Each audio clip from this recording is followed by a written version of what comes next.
آئیے آج برے صغیر کی ایک ایسی شخصیت کی وراثت کو سمجھتے ہیں جن پر آج بھی بحث جاری ہے۔ سر سید احمد خان، ایک ریفارمر، ایک ایجوکیشنسٹ اور ایک پولیٹیشین جن کے کام نے لاکھوں لوگوں کی قسمت بدل دی۔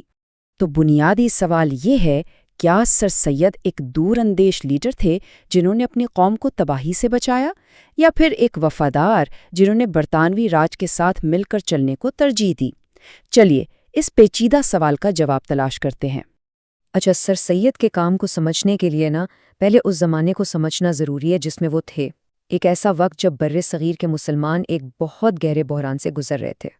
اس لائن کو دیکھتے ہیں۔ 1857 کی جنگ آزادی نے انگریز حکومت کی بنیادیں ہلا دیں۔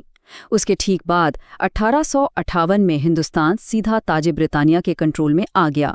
مسلمانوں کے لیے یہ ایک ٹرننگ پوائنٹ تھا، جس کے بعد وہ سماجی اور سیاسی دونوں لحاظ سے نیچے جاتے گئے۔ اس جنگ کے بعد انگریزوں کا خاص غصہ مسلمانوں پر اترا۔ انہیں تعلیمی اور سیاسی میدانوں میں جان بوجھ کر پیچھے رکھا گیا۔ ماحول کچھ ایسا تھا جیسے ایک پوری قوم ایک نئے دور میں بالکل اکیلی رہ گئی ہو، جسے اپنے مستقبل کا کوئی راستہ ہی نظر نہ آ رہا ہو۔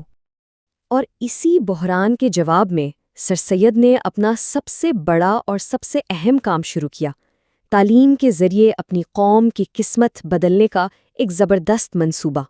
سر سید نے جو اصل مسئلہ پہچانا وہ یہ تھا کہ مسلمانوں اور جدید دنیا کے بیچ علم کا فاصلہ تیزی سے بڑھ رہا تھا۔ وہ جانتے تھے کہ ماڈرن سائنٹیفک ایجوکیشن کے بغیر آگے بڑھنا ناممکن ہے۔ ان کا پلان کمال کا تھا، ایک دم سٹیپ بائی سٹیپ۔ اسے علی گڑھ تحریک کہا جاتا ہے۔ پہلا قدم، سائنٹیفک سوسائٹیز قائم کی تاکہ ویسٹرن نالج کا ترجمہ ہو سکے۔ دوسرا قدم، تہذیب الاخلاق جیسے جرائد شروع کیے تاکہ نئے خیالات لوگوں تک پہنچیں۔ اور تیسرا، سب سے اہم قدم، محمدن اینگلو اورینٹل یعنی MAO کالج کی بنیاد رکھی، جو آگے چل کر جدید تعلیم کا مرکز بنا۔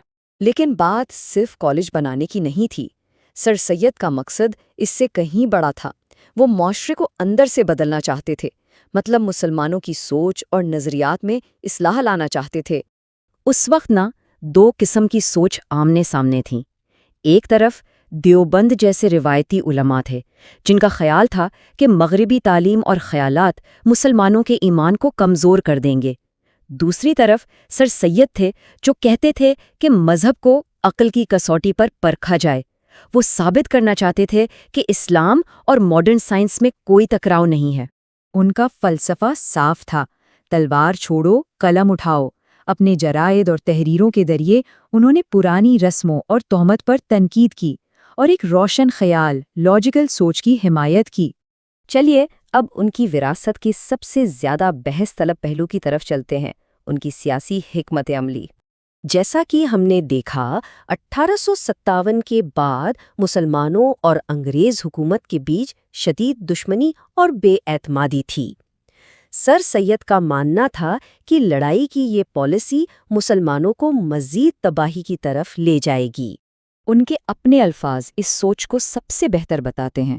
انہوں نے کہا، کسی قوم کی ترقی کے لیے پہلی شرط جان اور مال کا تحفظ ہے، اور یہ ایک مستحکم حکومت کے بغیر ناممکن ہے۔ مطلب صاف تھا، ان کے نزدیک برطانوی حکومت کے ساتھ مل کر چلنا ایک پریکٹیکل ضرورت تھی تاکہ قوم کو سنبھالنے اور آگے بڑھنے کا موقع مل سکے۔